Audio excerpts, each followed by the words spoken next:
Chapitre 11. Ils vont à Antigonéa. Mon fils, Tolmaï, est venu pour le marché. Aujourd'hui, à Sexte, il retourne à Antigonéa. La journée est tiède. Voulez-vous y aller comme vous désiriez leur demande le vieux Philippe en leur servant du lait fumant. Nous allons nous y rendre sans faute. Quand as-tu dit? À Sexte. Vous pourrez revenir demain, si vous voulez, ou bien le soir d'avant le sabbat, si cela vous plaît. Alors, tous les serviteurs hébreux ou entrés dans la foi viennent pour les offices du sabbat. C'est ce que nous allons faire, et il n'est pas dit que cet endroit ne soit pas choisi pour leur demeure. Cela me fera toujours plaisir, même si je les perds, car c'est un endroit salubre, et vous pourrez faire beaucoup de bien parmi les serviteurs qui, certains, sont encore ceux qu'a laissé le maître, et certains sont ici grâce à la maîtresse bénie qui les a rachetés à des maîtres cruels. Aussi, ils ne sont pas tous israélites, mais désormais, ils ne sont pas non plus des païens. Je parle des femmes. Les hommes sont tous circoncis. N'ayez pas pour eux de dégoût, mais ils sont encore très loin de la justice d'Israël. Les saints du temple s'en scandaliseraient, eux qui sont parfaits. Pierre, s'adressant aux deux, dit « Eh, oui, oui, c'est bien. Maintenant ils pourront progresser en aspirant la sagesse et la bonté des envoyés du Seigneur. Vous voyez combien vous avez à faire? Nous le ferons. Nous ne décevrons pas le maître, promet Saint-Ica, et elle sort pour préparer ce qu'elle croit opportun. Jean d'Andorre demande à Philippe « Crois-tu qu'à Antigonéa, je pourrais faire un peu de bien aussi aux autres en enseignant comme pédagogue ?» Très bien. Le vieux Plaute est mort depuis 3 lunes, et les enfants qui sont gentils n'ont pas d'école. Quant aux Hébreux, il n'y a pas de maître, car tous les apôtres fuient ce lieu proche de Daphné. Il faut quelqu'un qui soit, comme était Théophile, sans raideur, pour... Oui, en somme, sans pharisaïsme, tu veux dire, termine Pierre expéditif. Voilà, oui, je ne veux pas critiquer, mais je pense... Maudire ne sert à rien. Il vaudrait mieux aider, comme faisait la maîtresse qui, par son sourire, amenait à la loi plus et mieux qu'un rabbi. Jean d'Andorre dit « C'est pour cela que le maître m'a envoyé ici. Je suis sûrement celui qui a ce qu'il faut. Oh, je ferai sa volonté jusqu'à mon dernier soupir. Maintenant, je crois vraiment que ma mission n'est pas autre chose qu'une mission de prédilection. Je vais le dire à Saint-Ica, vous verrez que nous resterons là. Je vais le lui dire. » Et il sort avec la vivacité qu'il avait autrefois. Très haut Seigneur, je te remercie et te bénis. Il souffrira encore, mais pas comme avant. Ah, quel soulagement! S'écrie Pierre. Et puis, il sent le devoir d'expliquer un peu à Philippe, et comme il peut le faire, le pourquoi de sa joie. Tu dois savoir que Jean a été pris comme point de mire par les durs d'Israël. Tu les appelles les durs. Philippe dit « Ah, je comprends. Persécuté politique comme... » et il regarde le zélote. « Oui, comme moi, et davantage, pour autre chose encore, car outre la différence de caste, lui les excite par son appartenance au Messie. Par conséquent, et que ce soit dit une fois pour toutes, ils sont confiés à ta fidélité, lui et elle. Tu comprends? Explique le zélote. Je comprends, et je saurai en tenir compte, lui répond Philippe. Comment les appelleras-tu auprès des autres? 2 pédagogues recommandés par Lazare de Théophile, lui pour les garçons, elle pour les fillettes. Je vois qu'elle a des broderies et des métiers. Beaucoup de travaux féminins se font ici et sont vendus à Antioche par des étrangers. Mais ce sont des travaux grossiers et lourds. Hier, je lui ai vu un travail qui m'a rappelé ma bonne maîtresse. Ils seront très recherchés. Pierre dit, et une fois de plus que le Seigneur soit loué. Oui, cela diminue pour nous la douleur de notre prochain départ. Vous voulez déjà partir? Demande Philippe. Le Thaddée explique. Nous le devons. La tempête nous a retardés. Au premier jour de Shébat, nous devons être avec le maître. Il nous attend déjà, car nous sommes en retard. Ils se séparent pour aller chacun à ses affaires. Philippe, ou l'appelle une femme, les apôtres au soleil sur la hauteur. Jacques d'Alphée dit, nous pourrions partir le lendemain du sabbat. Qu'en dites-vous? Pour moi, tu penses, tous les jours je me lève tourmenté par la pensée de la solitude de Jésus, seul, sans vêtements, sans soins, et toutes les nuits je me couche avec ce tourment. Mais aujourd'hui nous allons décider. André dit, dites un peu, mais le maître savait tout cela? Je me demande depuis des jours comment il savait que nous aurions trouvé le Crétois, comment il a prévu le travail de Jean et de Saint-Ica, comment, beaucoup de choses, en somme. Le zélote explique. En réalité, je crois que le Crétois a des époques fixes de séjour à Séleucie. Peut-être Lazare l'a dit à Jésus, et lui, en conséquence, a décidé de partir sans attendre la Pâque. Oui, c'est juste, et pour la Pâque, comment fera Jean? Demande Jacques d'Alphée. Matthieu dit, mais comme tous les Israélites. Non, ce serait se jeter dans la gueule du loup. Mais non, qui le pêcherait dans cette foule? L'Iscar, oh, qu'ai-je dit? N'y pensez pas, c'est une plaisanterie de ma pensée. Pierre est rouge, affligé d'avoir parlé. Jude d'Alphée lui met une main sur l'épaule, en souriant de son sourire sévère, et dit « Allons, nous pensons tous la même chose, mais n'en parlons à personne, et bénissons l'Éternel, qui a détourné de cette pensée l'esprit de Jean. » Tous, absorbés, gardent le silence, mais pour eux, vrais Israélites, c'est un problème de savoir comment le disciple pourra faire la Pâque à Jérusalem, lui qui est exilé, et ils se remettent à en parler, à en parler, à en parler.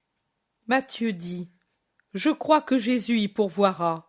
Peut-être que Jean le sait, il n'y a qu'à le lui demander. » Ne le faites pas, ne mettez pas des désirs et des épines là où la paix commence tout juste à renaître, dit en suppliant l'apôtre Jean.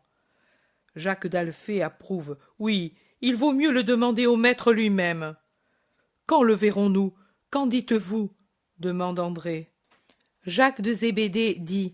Oh, si nous partons le lendemain du sabbat, pour la fin de la lune, nous serons sûrement à Ptolémaïs. Si nous trouvons un navire, observe Jude Thaddée, et son frère ajoute, et s'il n'y a pas de tempête. Quant au bateau, il y en a toujours en partance pour la Palestine, et en payant, nous lui ferons faire escale à Ptolémaïs, même si c'est un bateau pour Jopé. Tu as encore de l'argent, Simon? Demande le zélote à Pierre. Oui, bien que ce voleur de Crétois m'ait vraiment écorché, en dépit de ses protestations de gentillesse pour Lazare, mais je dois payer pour la garde de la barque et celle d'Antoine, et l'argent donné pour Jean et Saint-Ica, je n'y touche pas, il est sacré, même s'il faut jeûner, je le laisse intact. Le zélote estime, tu fais bien, cet homme est très malade, il croit pouvoir faire le pédagogue, je crois qu'il sera seulement un infirme très vite. Oui, je le pense moi aussi. Saint-Ica, en plus de ses travaux, devra faire des onguents, approuve Jacques de Zébédée. Jean dit, mais cet onguent, hein, quelle merveille! Saint-Ica m'a dit qu'elle veut en refaire et s'en servir pour pouvoir pénétrer dans les familles d'ici. Matthieu proclame, c'est une bonne idée. Un malade que l'on guérit, c'est toujours un disciple que l'on gagne, et avec lui les siens. Ah, cela, non! S'écrie Pierre. Comment? Tu veux dire que le miracle n'attire pas au Seigneur? Lui demande André, et avec lui 2 ou 3 autres. Oh, mes petits, il me semble que vous tombez du ciel, mais vous ne voyez pas comment il se comporte avec Jésus?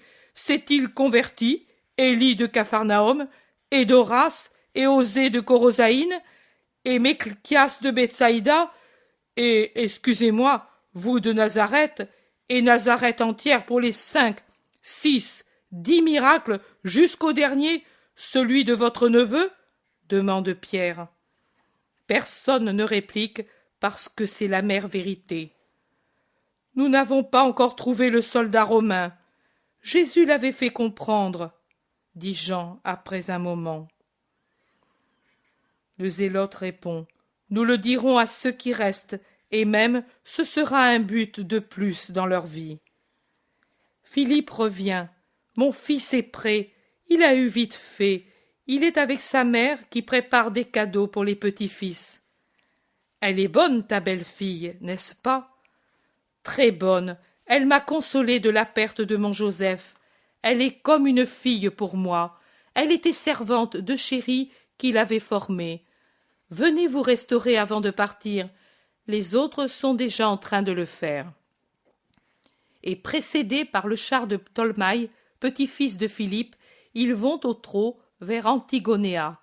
Ils ont vite rejoint la petite ville, ensevelie dans la fertilité de ses jardins, abritée des vents par les chaînes des monts qui l'entourent, suffisamment éloignée pour ne pas lui porter ombrage, mais assez proche pour la protéger et déverser sur elle les effluves de ces bois d'arbres résineux ou essentiels, tout ensoleillés.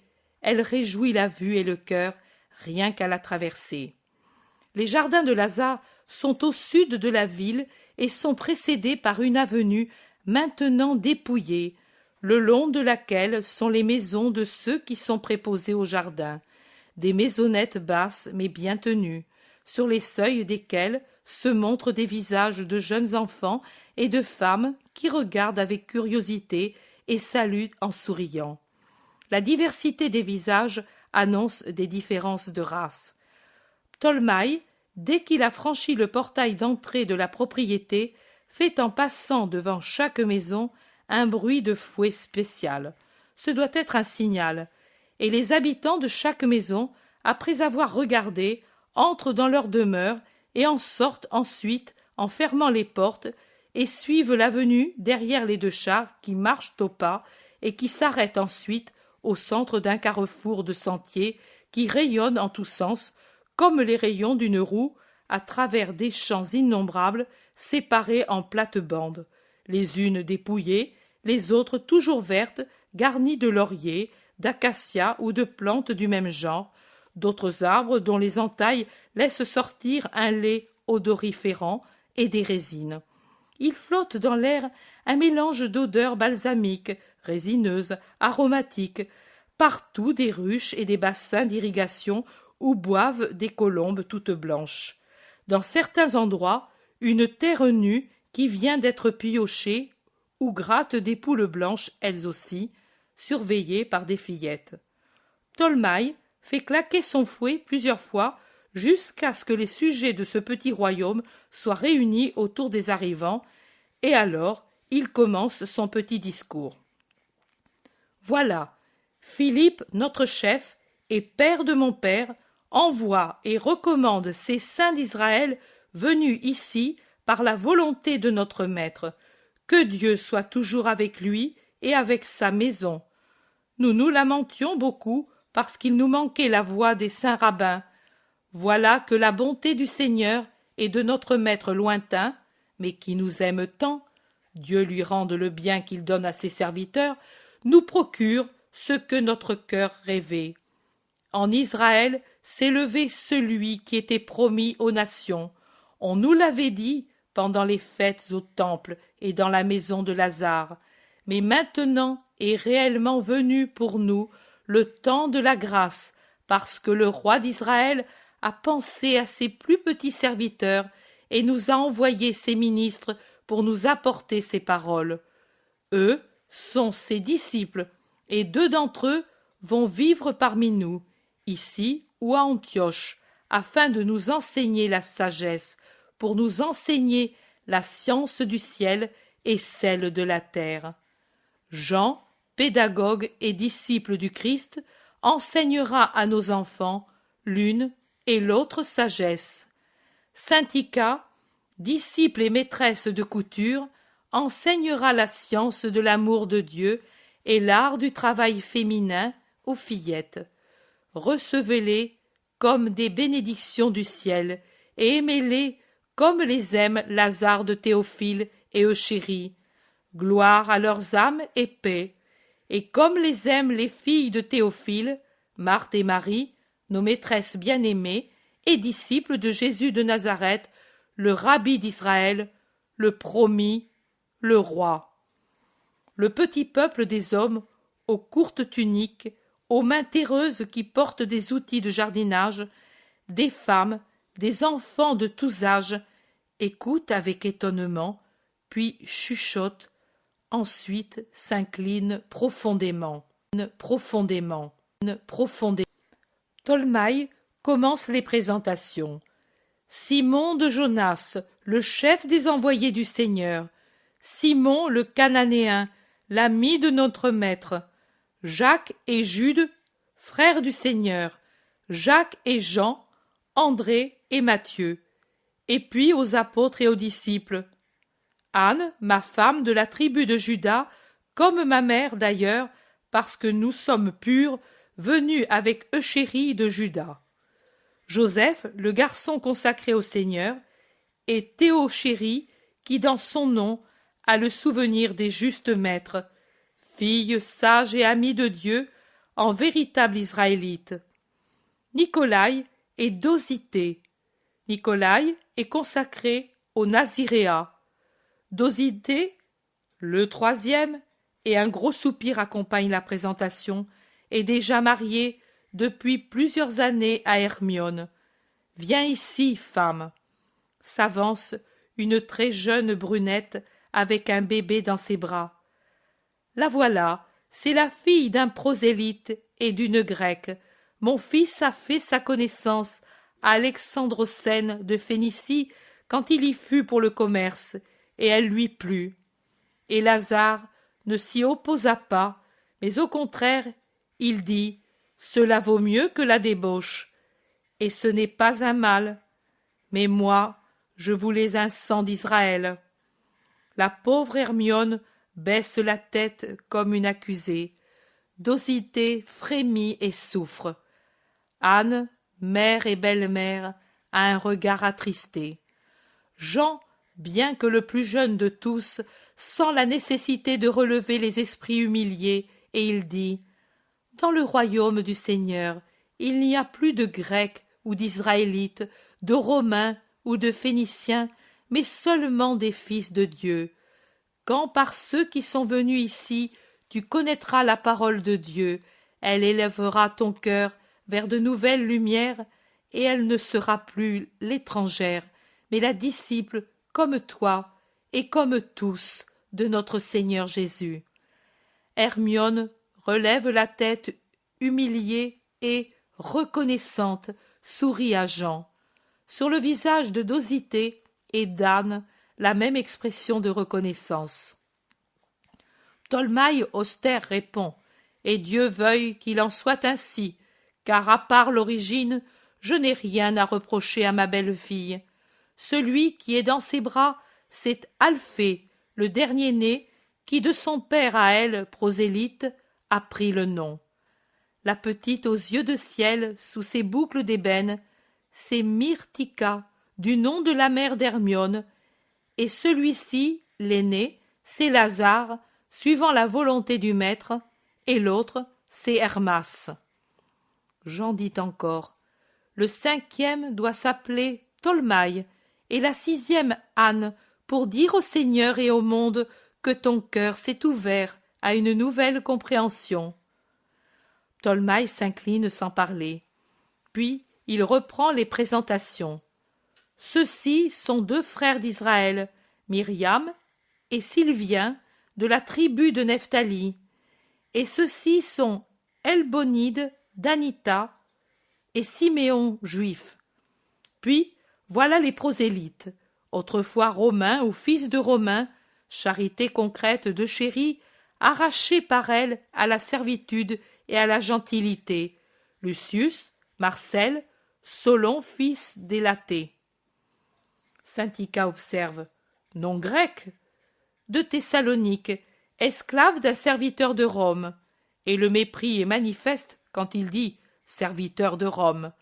Chéri le prit en même temps que son père mourant dans une heure trouble, et si le père mourut païen, Solon est prosélyte. Priscille, avance avec tes enfants. Une femme de taille élevée et lancée, au visage aquilin, avance en poussant une fillette et un garçon, avec, à ses jupes, deux petites. Voici la femme de Solon, autrefois affranchie d'une Romaine morte maintenant, et Marius, Cornélie, Marie et Martille, jumelles. Priscille est experte en naissance. Amicléa, viens avec tes enfants. Elle est fille de prosélyte, et son prosélyte ses deux fils, Cassius et Théodore. Thécla, ne te cache pas. C'est la femme de Marcel, elle est affligée d'être stérile. Fille de prosélyte elle aussi. Ceux-ci sont les colons. Maintenant, au jardin, venez.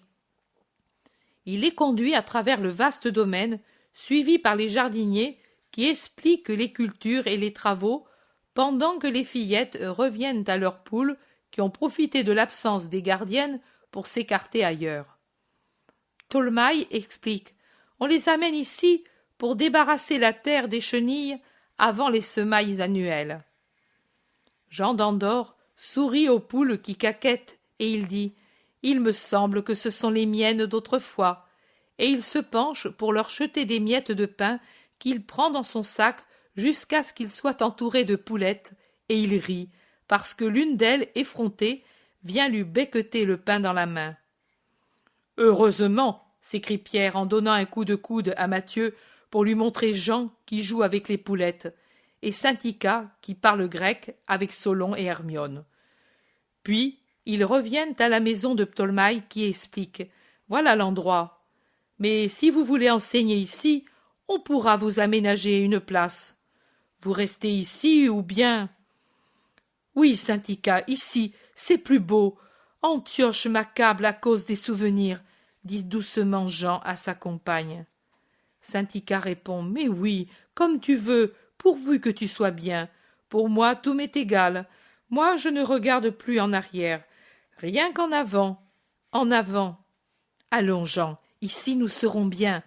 Des enfants, des fleurs, des colombes et des poulettes pour nous, pauvres créatures, et pour notre âme la joie de servir le Seigneur. Qu'en dites-vous ? demande-t-elle en s'adressant aux apôtres. Nous pensons comme toi, femme. Alors, c'est entendu. Très bien, nous partirons contents. Oh, ne partez pas, je ne vous verrai plus.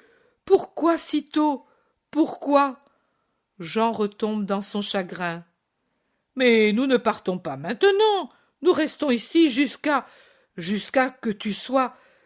Pierre ne sait pas dire ce que sera Jean, et pour ne pas faire voir les larmes qui emplissent ses yeux, il embrasse Jean qui pleure, et il cherche à le consoler ainsi. Chapitre 12. L'adieu à Antioche. Les apôtres sont de nouveau dans la maison d'Antioche, et avec eux les deux disciples et tous les hommes d'Antigonéa, qui ne sont plus vêtus de leurs courts habits de travail, mais de longs habits de fête. J'en conclus que c'est le sabbat. Philippe prie les apôtres de parler au moins une fois à tout le monde avant leur départ désormais imminent. Sur quoi? Sur ce que vous voulez. Vous avez entendu ces jours-ci nos conversations. Inspirez-vous-en. Les apôtres se regardent l'un l'autre. À qui cela revient-il? À Pierre, c'est naturel, c'est le chef.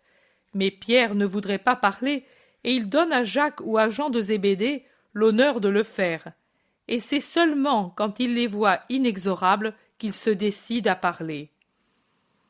Aujourd'hui, nous avons entendu expliquer dans la synagogue le chapitre 52 d'Isaïe, doctement, selon le monde, défectueusement, selon la sagesse, a été fait le commentaire. Mais il n'y a pas lieu de le reprocher au commentateur qui a donné ce qu'il pouvait avec sa sagesse mutilée de ce qu'il y a de meilleur, la connaissance du Messie et du temps nouveau amené par lui. Nous ne faisons pourtant pas de critique, mais des prières pour qu'il arrive à connaître ces deux grâces et puisse les accepter sans y mettre obstacle. Vous m'avez dit que pendant la Pâque, vous avez entendu parler avec foi, mais aussi avec mépris du Maître, et que c'est seulement à cause de la grande foi qui remplit les cœurs de la maison de Lazare, tous les cœurs, que vous avez pu résister à l'embarras que les insinuations des autres vous mettaient au cœur, d'autant plus que ces autres étaient justement les rabbis d'Israël. Mais être savant ne signifie pas être saint, ni posséder la vérité. La vérité, la voilà. Jésus de Nazareth est le Messie promis, le Sauveur de qui parlent les prophètes, dont le dernier repose depuis peu dans le sein d'Abraham après le glorieux martyre qu'il a souffert pour la justice.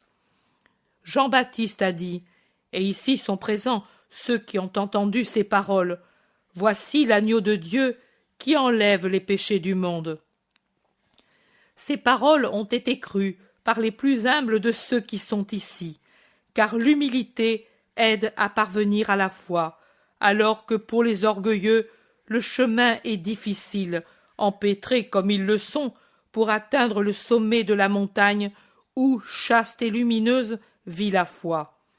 Ces humbles, parce qu'ils étaient tels et parce qu'ils ont cru, ont mérité d'être les premiers dans l'armée du Seigneur Jésus. Voyez donc combien l'humilité est nécessaire pour avoir une foi prompte, et combien on est récompensé de savoir croire, même contre les apparences contraires. Moi, je vous exhorte et je vous pousse à avoir en vous ces deux qualités, et alors vous appartiendrez à l'armée du Seigneur et vous conquerrez le royaume des cieux. À toi, Simon le Zélote. Moi, j'ai fini. Toi, continue. Le Zélote pris ainsi à l'improviste et si clairement indiqué comme second orateur, doit s'avancer sans retard ni récrimination, et il le fait en disant « Je vais continuer le discours de Simon-Pierre, notre chef à tous, par la volonté du Seigneur, et ce sera en m'appuyant sur le chapitre 52 d'Isaïe, vu par quelqu'un qui connaît la vérité incarnée dont il est le serviteur pour toujours. Il est dit « Lève-toi, revêt-toi de ta force, ô Sion, prends des vêtements de fête, cité du Saint. » Vraiment, il devrait en être ainsi, car quand une promesse s'accomplit, une paix se fait, une condamnation cesse et arrive le temps de la joie. Les cœurs et les cités devraient prendre des vêtements de fête pour relever les fronts courbés lorsqu'ils prennent conscience de n'être plus haïs, vaincus, frappés, mais aimés et délivrés. Nous ne sommes pas ici pour faire un procès à Jérusalem. La charité, la première entre toutes les vertus, le défend. Cessons donc d'observer le cœur des autres et regardons le nôtre. Revêtons de force notre cœur par cette foi dont a parlé Simon, et prenons des vêtements de fête parce que notre foi séculaire au Messie est maintenant couronnée par la réalisation de la chose. Le Messie, le Saint, le Verbe de Dieu est réellement parmi nous, et ce ne sont pas seulement les âmes qui entendent les paroles de la sagesse, qui les fortifient et versent en elles la sainteté et la paix. Ce sont aussi les corps qui, par l'œuvre du Saint, auquel le Père a tout accordé, qui se voient délivrés des maladies les plus atroces et jusque de la mort, pour que les terres et les vallées de notre patrie résonnent des Hosanna au Fils de David et au Très-Haut, qui a envoyé son Verbe, comme il l'avait promis, aux patriarches et aux prophètes. Moi qui vous parle, j'étais lépreux, destiné à mourir après des années d'angoisse cruelle, dans la solitude des bêtes fauves réservées aux lépreux. Un homme me dit « Va vers lui, le rabbi de Nazareth, et tu seras guéri. » J'ai eu foi, j'y suis allé, j'ai été guéri. Dans mon corps, dans mon cœur, sur l'un disparut la maladie qui sépare des hommes, dans l'autre disparut la rancœur qui sépare de Dieu, et avec une âme nouvelle après avoir été proscrit, malade, inquiet, je suis devenu son serviteur, appelé à l'heureuse mission d'aller parmi les hommes pour les aimer en son nom, pour les instruire de la seule connaissance nécessaire, celle que Jésus de Nazareth est le Sauveur et que bienheureux sont ceux qui croient en lui. Parle, toi, maintenant, Jacques d'Alphée. Je suis le frère du Nazaréen. Mon père et son père étaient frères, nés d'un même sein. Mais pourtant, je ne puis me dire son frère, mais son serviteur. Car la paternité de Joseph, le frère de mon père, ne fut qu'une paternité spirituelle, et en vérité, je vous dis que le vrai Père de Jésus, notre Maître, c'est le Très-Haut que nous adorons. Il a permis que sa divinité, une et trine, s'incarne dans la seconde personne et qu'elle vienne sur la terre tout en restant unie à celle qui habite le ciel. Car Dieu peut le faire, lui l'infiniment puissant, et il le fait par l'amour qui est sa nature.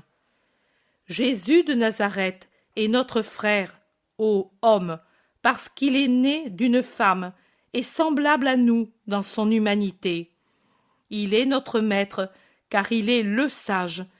Il est la parole même de Dieu, venu pour nous parler de Dieu, pour nous faire appartenir à Dieu. Et il est notre Dieu, étant un avec le Père et l'Esprit Saint, avec lesquels il est toujours en union d'amour, de puissance et de nature. Que cette vérité, qui par des preuves manifestes fut par grâce connue du juste qui fut mon parent, soit en votre possession, et à l'encontre du monde qui cherchera à vous arracher au Christ en disant « C'est un homme quelconque », répondez « Non, c'est le Fils de Dieu, c'est l'étoile née de Jacob, c'est la verge qui se lève ici, en Israël, c'est le dominateur. Ne vous laissez détourner par rien. Cela, c'est la foi. À toi, André. Toi, André. Toi, André. À son tour, André prend la parole. Cela, c'est la foi. Moi, je suis un pauvre pêcheur du lac de Galilée, et dans les silencieuses nuits de pêche, sous la lumière des astres, j'avais de muettes conversations avec moi-même. Je disais « Quand viendra-t-il ? Serai-je encore vivant ? Il manque encore plusieurs années d'après la prophétie. Pour l'homme dont la vie est limitée, même quelques dizaines d'années sont des siècles. Je me demandais comment viendra-t-il ? D'où ? De qui ? Et mon humanité obstuse me faisait rêver à des splendeurs royales, à des demeures de rois, à des cortèges, à des sonneries retentissantes, à une puissance, à une majesté insoutenable. Et je disais, qui pourra regarder ce grand roi ? Je pensais que ces manifestations inspiraient plus de terreur que Yahvé lui-même sur le Sinaï. Je me disais, les Hébreux virent la montagne étinceler, mais ils ne furent pas réduits en cendres, car l'Éternel était au-delà des nuées. Mais ici, il nous regardera avec des yeux mortels, et nous mourrons. J'étais disciple du Baptiste, et dans les pauses de la pêche, j'allais le trouver avec d'autres compagnons. C'était un jour de cette lune. Les rives du Jourdain étaient pleines d'une foule qui tremblait sous les paroles du Baptiste. J'avais remarqué un jeune homme beau et calme qui, en suivant un sentier, venait vers nous. Humble était son vêtement, plein de douceur son aspect. Il paraissait demander et donner l'amour. Son œil bleu se posa un moment sur moi, et j'ai éprouvé une chose que je n'ai plus jamais éprouvée. Il me parut caresser mon âme, m'effleurer avec des ailes d'ange. Je me suis, pendant un moment, senti si loin de la terre, si différent, que j'ai dit « Maintenant je vais mourir, c'est l'appel de Dieu à mon esprit. » Mais je ne suis pas mort, je suis resté fasciné dans la contemplation du jeune inconnu qui, à son tour, avait fixé son regard bleu sur le Baptiste. et le Baptiste se retourna, courut à lui, s'inclina. Ils se parlèrent, et comme la voix de Jean était un continuel tonnerre, les mystérieuses paroles arrivèrent jusqu'à moi, qui écoutais, tendu par le désir de savoir qui était le jeune inconnu. Mon âme sentait qu'il était différent de tout le monde. Elle disait « C'est moi qui devrais être baptisé par toi. Laisse faire maintenant, il convient d'accomplir toute justice. » Jean avait déjà dit « Il va venir celui auquel je ne suis pas digne de dénouer les lacets des sandales. » Il avait déjà dit « Parmi vous en Israël se tient quelqu'un que vous ne connaissez pas. Il tient déjà le vent en main et il nettoiera son air en brûlant les pailles par son feu inextinguible. » J'avais devant moi un jeune homme du peuple à l'aspect doux et humble, et pourtant j'ai senti que c'était celui auquel le Saint d'Israël, le dernier prophète, le précurseur, n'était même pas digne de dénouer les sandales. J'ai senti que c'était celui que nous ne connaissions pas. Mais je n'en eus pas peur. Au contraire, quand Jean, après le superextasiant tonnerre de Dieu, après l'inconcevable splendeur de la lumière en forme de colombe de paix, eut dit « Voici l'agneau de Dieu », moi, par la voix de mon âme, dans la jubilation d'avoir pressenti le roi Messie en ce jeune homme doux et humble d'aspect, j'ai crié avec la voix de l'esprit « Je crois, c'est par cette foi que je suis son serviteur. Soyez-le vous aussi, et vous aurez la paix. » Matthieu, à toi de raconter les autres gloires du Seigneur. Moi, je ne puis me servir des paroles sereines d'André. Lui était un juste, moi un pécheur. Aussi ma parole n'a pas l'accent joyeux d'un air de fête, mais pourtant elle a la paix confiante d'un psaume. J'étais un pécheur, un grand pécheur. Je vivais dans l'erreur complète, j'étais endurci, et je ne m'en sentais pas incommodé. Si quelquefois les pharisiens ou le chef de la synagogue me fouettaient de leurs insultes ou de leurs reproches, en me rappelant un Dieu qui était un juge inexorable, j'avais un moment de terreur, et puis je me complaisais dans la sotte idée « De toute façon, désormais, je suis damné. Jouissons donc, ô mes sens, tant que c'est possible. » Et je sombrais plus que jamais dans le péché. Il y a 2 printemps, il vint à Capharnaüm un inconnu. Pour moi aussi c'était un inconnu. Il l'était pour tout le monde, parce que c'était le commencement de sa mission. Seuls quelques hommes le connaissaient pour ce qu'il était réellement, ceux que vous voyez, et quelques autres encore. Je fus étonné par sa merveilleuse virilité, chaste plus qu'une vierge. Ce fut la première chose qui me frappa. Je le voyais austère, et pourtant tout disposé à écouter les enfants qui venaient à lui, comme les abeilles vont aux fleurs. Son unique distraction, c'étaient leurs jeux innocents et leurs propos sans malice. Puis, ce fut sa puissance qui m'étonna. Il faisait des miracles. Je me dis, c'est un exorciste, un saint. Mais je me sentais tellement affreux devant lui que je le fuyais. Lui me cherchait où j'en avais l'impression. Il ne passait pas une fois devant mon comptoir sans me regarder de son œil doux et un peu triste, et chaque fois c'était comme un sursaut de ma conscience engourdie qui ne revenait plus au même niveau de torpeur. Un jour, les gens exaltaient toujours sa parole. J'eus le désir de l'écouter, et, me cachant derrière une maison, je l'entendis parler à un petit groupe d'hommes. Il parlait familièrement sur la charité qui est comme une indulgence pour nos péchés. À partir de ce soir-là, moi qui étais avide et qui avais le cœur dur, je voulus me faire pardonner par Dieu mes nombreux péchés. Je faisais les choses secrètement, mais lui savait que c'était moi parce qu'il sait tout. Une autre fois, je l'entendis expliquer justement le chapitre 52 d'Isaïe. Il disait que dans son royaume, la Jérusalem céleste, il n'y aurait pas d'impurs ni de gens qui n'ont pas le cœur circoncis. Il promettait cette cité céleste de laquelle il disait les beautés à ceux qui viendraient à lui. Et sa parole était si persuasive que j'en eus la nostalgie. Et puis, oh, ce jour, ce ne fut pas un regard triste, mais un regard impérieux. Il me déchira le cœur, mit à nu mon âme, la cautérisa, la prit en main, cette pauvre âme malade, et la tortura par son amour exigeant. Et j'eus une âme nouvelle.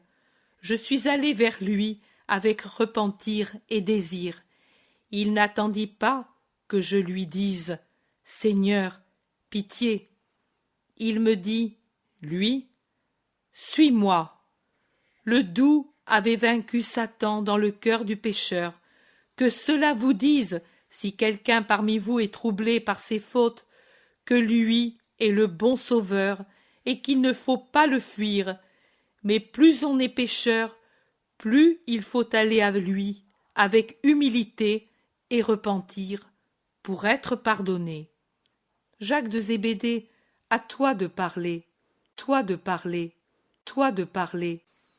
Jacques de Zébédée prend alors la parole. Vraiment, je ne sais que dire. Vous avez parlé et dit ce que j'aurais dit, car c'est cela la vérité, et on n'y peut rien changer. Moi aussi, j'étais avec André au Jourdain, mais je ne l'ai pas remarqué avant l'indication du Baptiste. Moi aussi, j'ai tout de suite cru. Quand lui fut parti, après son éclatante manifestation, je suis resté comme quelqu'un qui passe d'un sommet ensoleillé à une sombre prison. Je brûlais de retrouver le soleil. Le monde était privé de toute lumière depuis que m'était apparue la lumière de Dieu, et puis qu'elle était disparue. Au milieu des hommes, j'étais seul. Pendant que je me rassasiais, j'avais faim. Pendant le sommeil, je veillais avec la meilleure partie de moi-même, et argent, métier, affection, tout s'était éloigné derrière ce désir ardent que j'avais de lui, très loin, et n'exerçait plus sur moi aucune attirance. Comme un enfant qui a perdu sa mère, je gémissais. Reviens, agneau du Seigneur, très haut, comme tu as envoyé Raphaël pour conduire Tobie. Envoie ton ange pour me conduire sur les chemins du Seigneur, pour que je le trouve, que je le trouve, que je le trouve.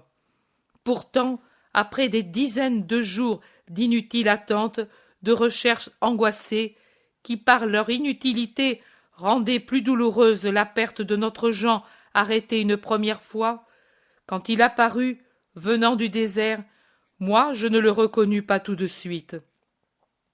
Et ici, frères dans le Seigneur, je veux vous enseigner une autre route pour aller à lui et le reconnaître.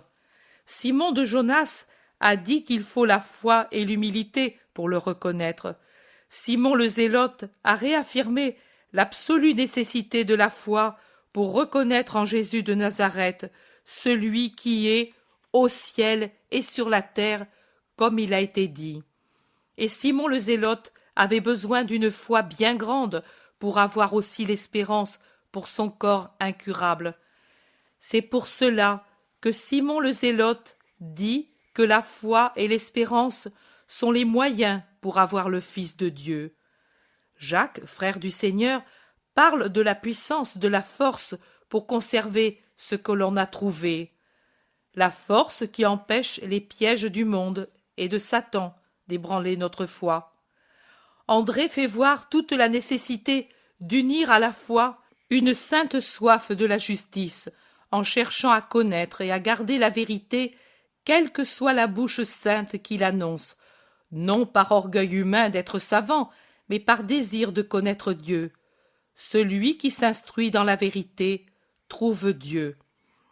Matthieu, autrefois pécheur, vous indique un autre chemin pour atteindre Dieu, se dépouiller des sens par esprit d'imitation, je dirais en reflétant Dieu qui est pureté infinie.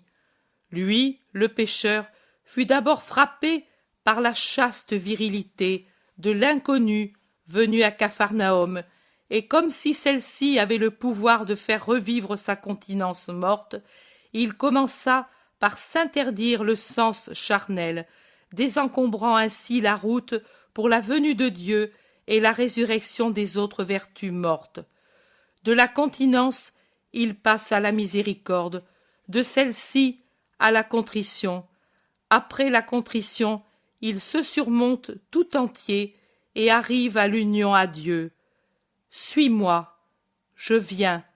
Mais son âme avait déjà dit, je viens.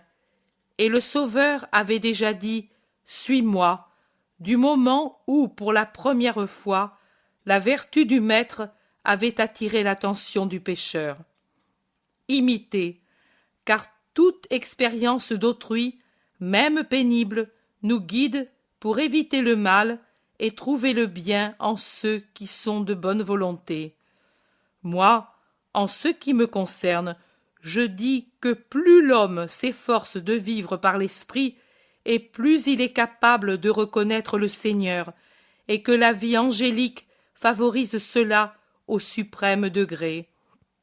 Parmi nous, disciples de Jean, celui qui l'a reconnu après son absence, ce fut l'âme vierge. Mieux encore qu'André, il le reconnut, bien que la pénitence eût changé le visage de l'agneau de Dieu. Je vous dis donc, soyez chastes pour pouvoir le reconnaître. Jude, veux-tu parler maintenant? Oui, soyez chastes pour pouvoir le reconnaître, mais soyez-le aussi pour pouvoir le garder en vous, avec sa sagesse, avec son amour, avec tout lui-même. C'est encore Isaïe qui dit au chapitre 52, « Ne touchez pas ce qui est impur. Purifiez-vous, vous qui portez les vases du Seigneur. » C'est bien vrai que toute âme qui se fait sa disciple est semblable à un vase plein de Dieu, et que le corps qui la contient est comme celui qui porte à Dieu le vase sacré. Dieu ne peut rester où se trouve l'impureté. Matthieu a dit comment le Seigneur expliquait qu'il n'y aura rien d'immonde ni de séparé de Dieu dans la Jérusalem céleste. Oui, mais il ne faut pas être impur ici-bas, ni séparé de Dieu pour pouvoir y entrer. Malheureux ceux qui attendent la dernière heure pour se repentir, ils n'auront pas toujours le temps de le faire, comme ceux qui maintenant le calomnient n'auront pas le temps de se refaire un cœur au moment de son triomphe et ne jouiront donc pas de ses fruits. Ceux qui dans le roi saint et humble espèrent voir un monarque terrestre, et plus encore ceux qui craignent de voir en lui un monarque terrestre, ne seront pas préparés pour cette heure, induits en erreur et déçus dans leur pensée, qui n'est pas la pensée de Dieu, mais une pauvre pensée humaine, pécheront bien plus. Ils portent l'humiliation d'être l'homme, cela nous devons nous le rappeler. Isaïe dit que tous nos péchés tiennent la personne divine mortifiée sous une apparence commune. Quand je pense que le Verbe de Dieu a autour de lui, comme une croûte souillée, toute la misère de l'humanité depuis qu'elle existe, je pense, avec une profonde compassion et une profonde compréhension, à la souffrance que doit en avoir son âme sans tache. La répulsion d'un homme saint qui se voit recouvert des haillons et des souillures d'un lépreux. Il a été vraiment transpercé par nos péchés, couvert de plaies par toutes les concupiscences de l'homme. Son âme, qui vit parmi nous, doit trembler à ce contact comme si elle éprouvait le dégoût de la fièvre. Pourtant, lui ne parle pas. Il ne parle pas pour dire « Vous me faites horreur », mais il ne parle que pour dire « Venez à moi pour que j'enlève vos fautes ». C'est le Sauveur. Dans son infinie bonté, il a voulu voiler son insoutenable beauté, elle qui, si elle nous était apparue telle qu'elle est au ciel, nous aurait réduits en cendres, comme dit André. Maintenant, elle s'est faite attrayante, comme celle d'un doux agneau, pour pouvoir nous approcher et nous sauver. Son accablement, sa condamnation durera jusqu'à ce que, consumé par l'effort d'être l'homme parfait parmi les hommes imparfaits, il se dressera au-dessus de la multitude des rachetés dans le triomphe de sa royauté sainte, Dieu qui connaît la mort pour nous donner la vie. Que ses pensées vous le fassent aimer au-dessus de tout. Lui est le saint, je peux le dire, moi qui avec Jacques ai grandi avec lui. Et je le dis et le dirai, tout disposé à donner ma vie pour le reconnaître, pour que les hommes croient en lui et aient la vie éternelle. Jean de Zébédée, à toi de parler, à toi de parler, à toi de parler. Jean de Zébédée, à son tour, parle. Qu'ils sont beaux sur les montagnes les pieds du messager de paix, de celui qui annonce la félicité et prêche le salut, de celui qui dit à Sion, ton Dieu régnera, et ses pieds cheminent inlassables depuis 2 ans à travers les monts d'Israël, appelant pour les réunir les brebis du troupeau de Dieu, réconfortant, guérissant, pardonnant, donnant la paix, sa paix. Je suis vraiment étonné de voir que les collines ne tressaillent pas de joie et que n'exultent pas de joie les cours d'eau de la patrie à la caresse de ses pieds.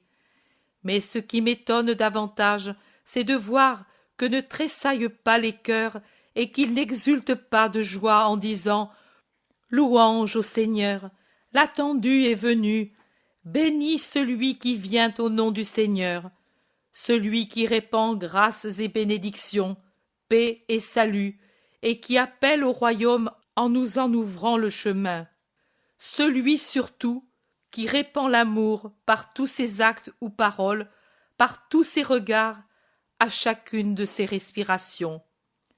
Qu'est-ce donc ce monde pour être aveugle devant la lumière qui est parmi nous?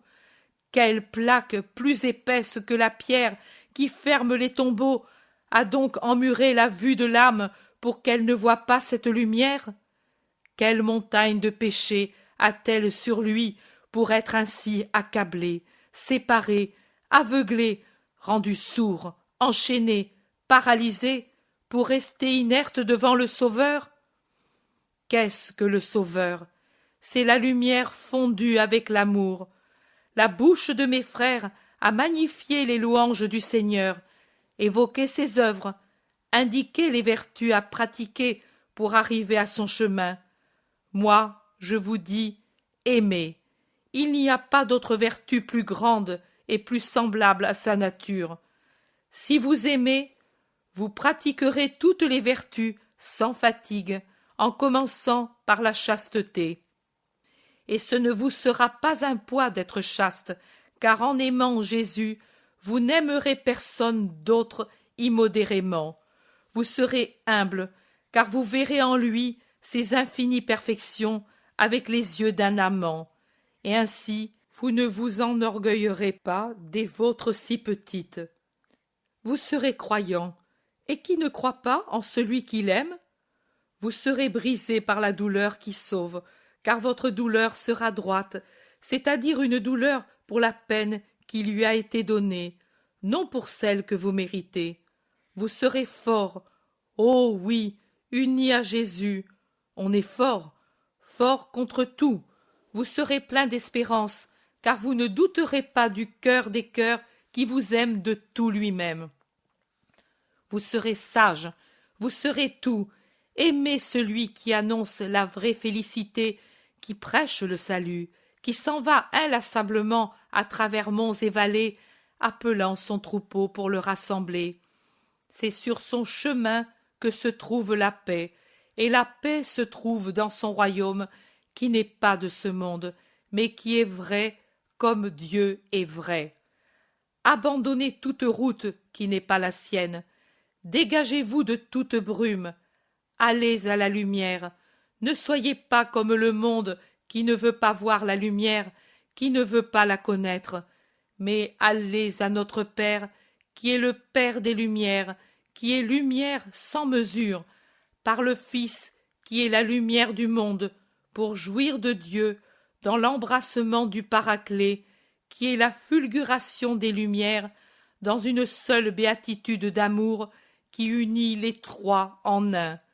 Océan infini de l'amour, sans tempête, sans ténèbres, accueille-nous, tous, les innocents comme les convertis, tous, dans ta paix, tous pour l'éternité, tous sur la terre, pour que nous t'aimions, toi, Dieu et le prochain, comme tu le veux, tous dans le ciel, pour qu'encore et toujours nous aimions, non seulement toi et les habitants célestes, mais aussi et encore les frères qui combattent sur la terre dans l'attente de la paix, et comme les anges de l'amour, les défendions et les soutenions dans les luttes et les tentations, pour qu'ensuite ils puissent être avec toi dans ta paix, pour la gloire éternelle de notre Seigneur. Jésus, Sauveur, amant de l'homme, jusqu'à l'anéantissement sans fin et sublime. Comme toujours, Jean, en montant dans ses vols d'amour, emmène avec lui les âmes là où l'amour se perd et dans le silence mystique. Ce n'est qu'après un moment que la parole revient sur les lèvres de ceux qui écoutent, et le premier qui parle, c'est Philippe, s'adressant à Pierre. Et Jean le pédagogue, il ne parle pas? Il vous parlera continuellement à notre place. Pour l'instant, laissez-le dans sa paix, et laissez-nous un peu avec lui. Toi, Saba, fais ce que je t'ai dit auparavant, et toi aussi, bonne Bérénice. Tout le monde sort, en laissant dans la grande pièce les 8 avec les 2. Il se fait un silence grave. Ils sont tous un peu pâles, les apôtres, parce qu'ils savent ce qui va arriver, les 2 disciples, parce qu'ils le pressentent. Pierre prend la parole, mais il ne dit que « Prions », et il entonne le Pater Noster. Puis, et il est vraiment pâle, comme il ne le sera peut-être pas le jour de sa mort, il dit en allant entre les 2 et en leur mettant la main sur l'épaule: « C'est l'heure des adieux, mes fils. Que dois-je dire au Seigneur en votre nom, à lui qui certainement attendra avec angoisse d'avoir des nouvelles de votre sainteté ?» Saint-Ica glisse à ses genoux en se couvrant le visage de ses mains, et Jean l'imite. Pierre les a à ses pieds, et machinalement les caresse de la main en se mordant les lèvres pour ne pas céder à l'émotion. Jean d'Andorre relève son visage que l'émotion déchire et dit: « Tu diras au maître que nous faisons sa volonté. » Et Saint-Ica, qu'il nous aide à l'accomplir jusqu'à la fin. Mais les larmes leur interdisent de plus longues phrases. C'est bien. Donnons-nous le baiser d'adieu. Cette heure devait venir. Pierre aussi s'arrête, la gorge serrée par un sanglot. « Bénis-nous d'abord, » lui demande Saint-Ica. « Non, pas moi. Il vaut mieux que ce soit un frère de Jésus. »« Non, c'est toi le chef. Nous les bénirons par un baiser. Bénis-nous tous, tant les partants que ceux qui restent, » dit le Thaddée en s'agenouillant le premier. Et Pierre, le pauvre Pierre que fait rougir l'effort qu'il fait pour donner de l'assurance à sa voix et son émotion quand il bénit, les mains tendues, le petit groupe qui est devant lui, dit de sa voix que la peine rend plus âpre, presque une voix de vieillard, la bénédiction mosaïque. Puis il se penche, baise au front la femme comme si c'était une sœur. Il relève et embrasse intensément Jean, en lui donnant un baiser, et il s'échappe avec courage de la pièce pendant que les autres imitent son attitude envers les 2 qui restent. Dehors, le char est déjà prêt. Il n'y a de présent que Philippe et Bérénice, et le serviteur qui tient le cheval. Pierre, est déjà sur le char. Philippe dit à Pierre, « Tu diras à mon maître qu'il soit tranquille pour les siens qu'il m'a recommandés. Tu diras à Marie que j'éprouve la paix de chéri depuis qu'elle est la disciple, dit doucement Bérénice aux zélotes. Vous direz au maître, à Marie, à tous, que nous les aimons et que... Adieu, adieu. Oh, nous ne les reverrons plus. Adieu, frère, adieu. Les deux disciples courent dehors sur le chemin, mais le char qui est parti au trot a maintenant dépassé le tournant, disparu. Saint-Ica, Jean, nous sommes seuls.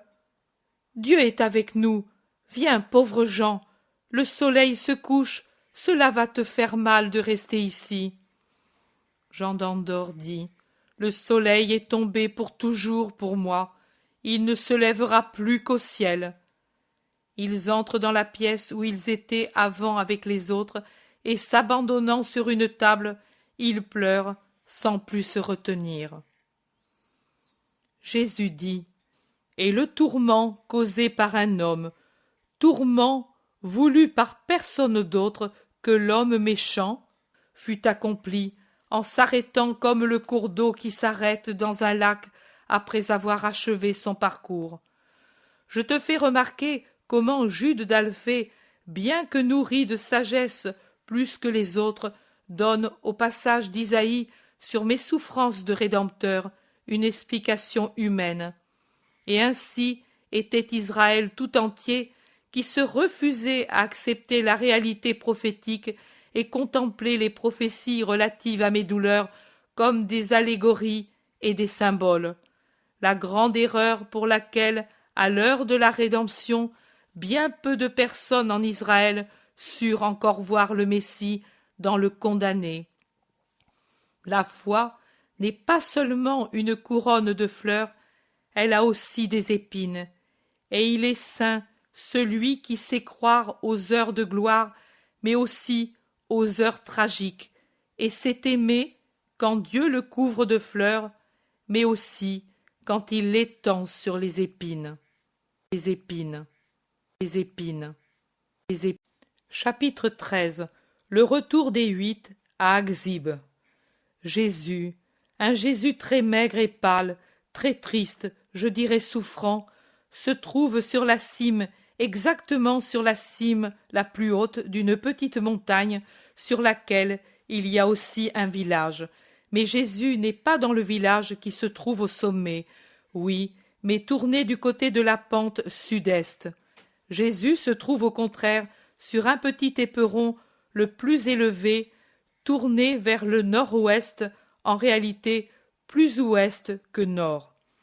Jésus, en regardant comme il le fait de plusieurs côtés, voit donc une chaîne ondulée de montagnes dont l'extrémité nord-ouest et sud-ouest plonge son dernier contrefort dans la mer, au sud-ouest avec le Carmel qui s'estompe au loin dans la journée sereine, au nord-ouest avec un cap tranchant comme un éperon de navire qui ressemble beaucoup aux Apuanes italiennes, avec ses veines rocheuses qui blanchissent au soleil. De cette chaîne ondulée de montagnes descendent des torrents et des ruisseaux, tous en crue en cette saison qui, à travers la plaine côtière, courent se jeter dans la mer. Près de la large baie de Sicaminon, le plus abondant d'entre eux, le Kison, débouche dans la mer, après avoir fait une sorte de miroir d'eau au confluent d'un autre ruisselet, près de son embouchure. Le soleil, au midi d'une journée sereine, produit des scintillements de topaze ou de saphir sur la surface de leurs eaux, alors que la mer est un immense saphir veiné de légers colliers de perles.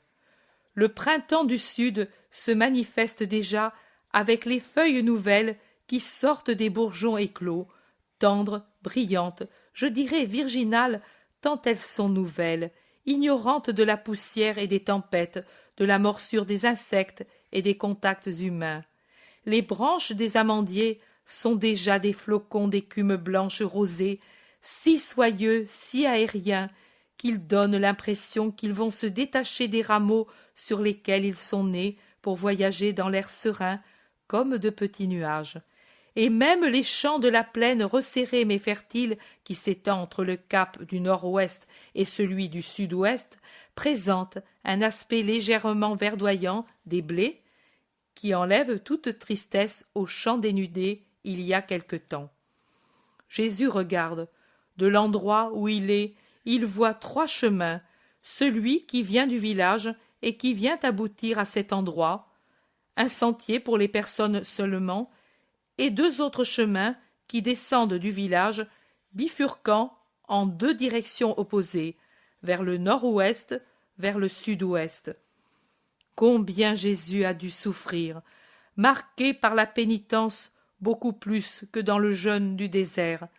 Alors, c'était un homme qui avait pâli, mais encore jeune et fort. Maintenant, c'est un homme épuisé par un ensemble de souffrances qui accablent à la fois les forces physiques et les forces morales. Son œil est très triste, d'une tristesse à la fois douce et sévère. Les joues amincies font ressortir encore davantage la spiritualité de son profil, de son front haut, de son nez long et droit, de ses lèvres absolument exemptes de sensualité. Un visage angélique tant il exclut la matérialité. Il a la barbe plus longue qu'à l'ordinaire. Elle a poussé jusque sur les joues, jusqu'à se confondre avec les cheveux qui tombent sur les oreilles, de sorte que dans son visage il n'y a de visible que le front, les yeux, le nez et les pommettes fines et d'une couleur d'ivoire, sans la moindre trace de rose. Ses cheveux sont peignés d'une manière rudimentaire, poussiéreux, et il conserve en souvenir de la caverne où il est resté des débris de feuilles sèches et de brindilles accrochées dans sa longue chevelure. Son vêtement et son manteau, chiffonnés et poussiéreux, indiquent eux aussi l'endroit sauvage où ils ont été portés et où ils ont servi sans arrêt. Jésus regarde. Le soleil de midi le réchauffe, et il semble en éprouver du plaisir, car il fuit l'ombre de quelques rouvres pour venir justement au soleil. Mais bien qu'il y ait un soleil net, resplendissant, il n'allume pas de splendeur dans ses cheveux poussiéreux, dans ses yeux fatigués, et il ne donne pas de couleur à ses joues amaigries. Ce n'est pas le soleil qui le restaure et avive ses couleurs, mais c'est la vue de ces chers apôtres qui montent en gesticulant et en regardant vers le village de la route qui vient du nord-ouest, la plus plate. Alors se produit la métamorphose. Son œil redevient vivant, et le visage paraît moins amaigri par l'effet d'une trace de rose qui s'étend sur les joues et du sourire qui l'illumine. Il desserre ses bras qui étaient croisés, et il s'écrie « Mes chers !» Il le dit en relevant son visage, en tournant son regard sur les choses, comme pour communiquer sa joie aux plantes, aux arbres, au ciel serein, à l'air qui déjà se ressent du printemps. Il resserre étroitement son manteau autour du corps pour qu'il ne s'accroche pas dans les buissons, et descend rapidement par un raccourci à la rencontre de ceux qui montent et qui ne l'ont pas encore aperçu. Quand il est à portée de voix, il les appelle pour les arrêter dans leur marche vers le village. Ils entendent l'appel lointain. Peut-être que, de l'endroit où ils se trouvent, ils ne peuvent voir Jésus, dont l'habit foncé se confond avec le feuillage du bois qui couvre la pente. Ils regardent autour d'eux, font des gestes. Jésus les appelle de nouveau.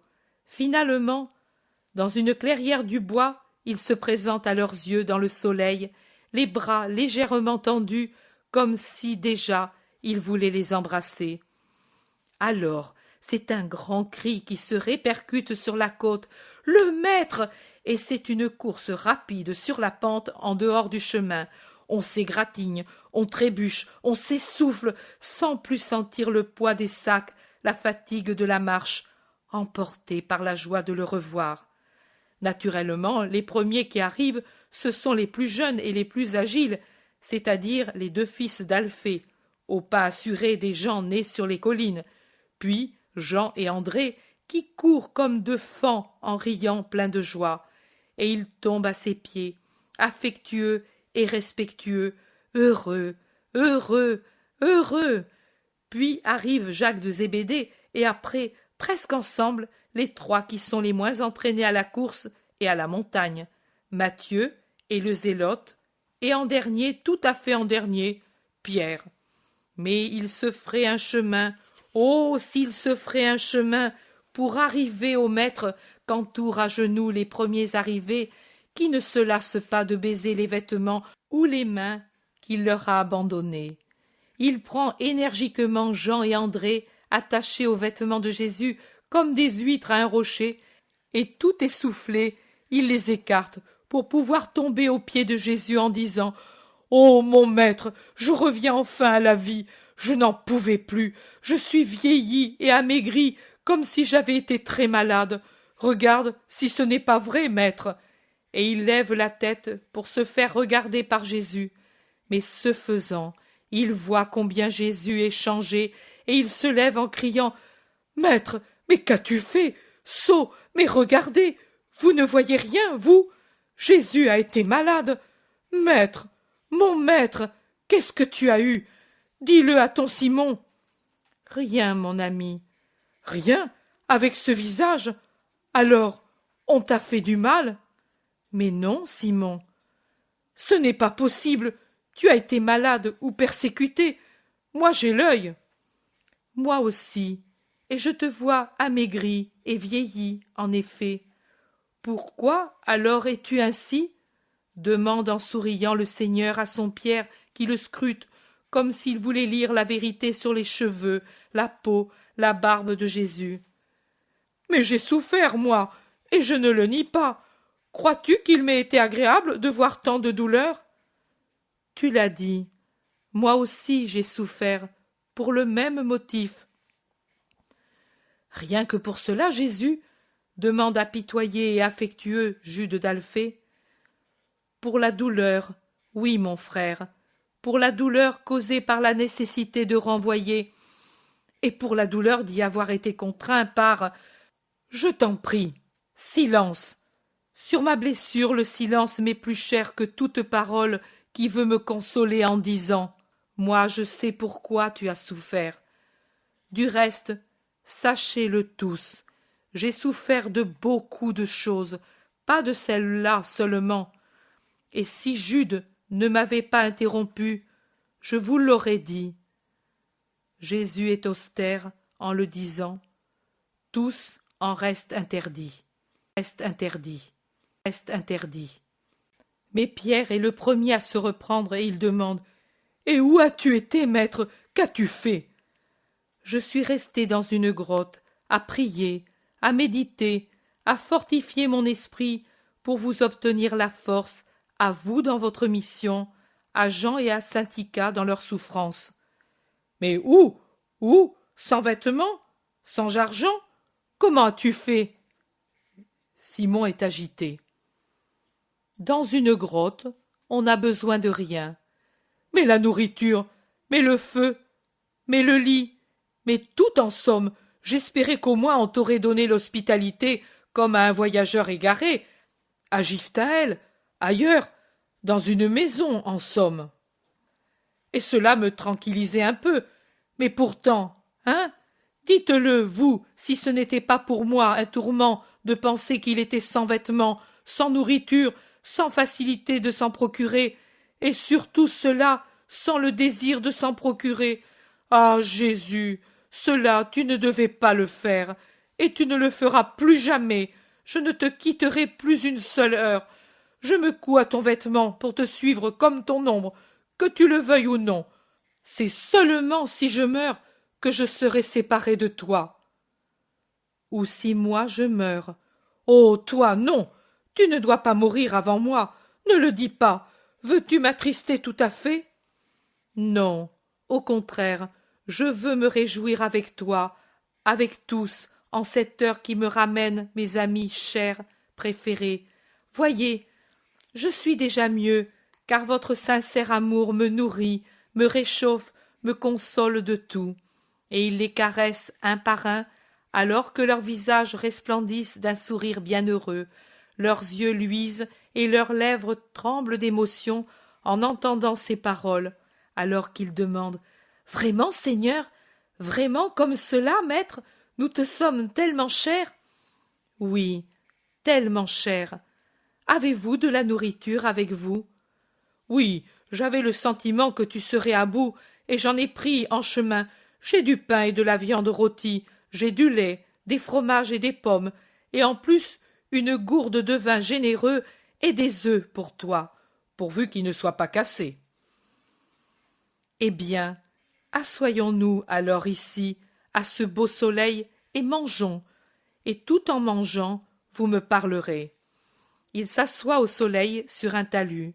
Pierre ouvre son sac, regarde ses trésors. « Tout en bon état, s'écrie-t-il. Même le miel d'Antigonéa.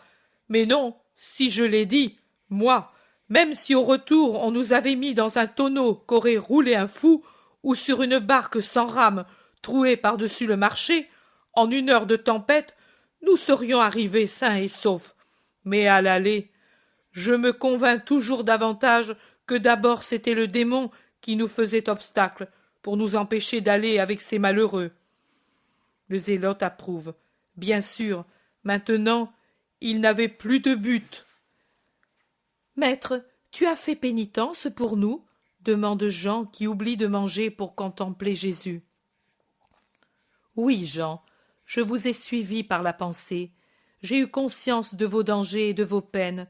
Je vous ai aidé comme j'ai pu. »« Oh, moi je l'ai senti, je vous l'ai même dit.